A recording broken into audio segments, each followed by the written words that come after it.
ভাবি আপনি কেমন আছেন? হ্যাঁ ভাবি, ভালো আছি, বসেন আপনারা। না থাক ভাবি, বসবো না, চুলায় গরুর মাংস বসিয়ে আসছি।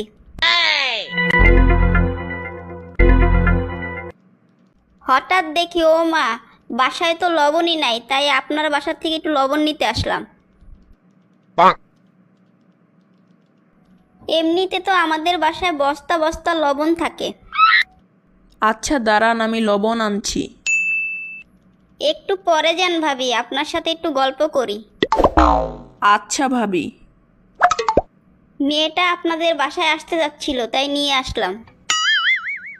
মেধা, তুমি কেমন আছো? হ্যাঁ আন্টি, আমি ভালো আছি।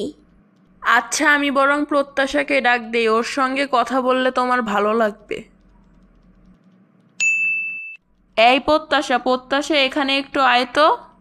হ্যাঁ মা বলো, ডাকলে কেন? যা তো একটু মেধার সাথে বাইরে থেকে ঘুরে আয়। আচ্ছা ঠিক আছে মা। কি আর বলবো ভাবি, আমার মেয়ে পরিচয় কম না, নিজের মেয়ে বলে প্রশংসা করছি না ভাবি। হ্যাঁ ভাবি, সেটা তো আমি জানি।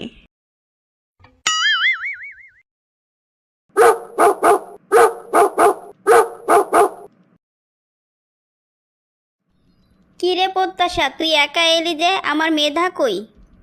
আন্টি আপনি যে বললেন আপনার মেয়ে একটা পরী। ঠিকই তো বলেছি।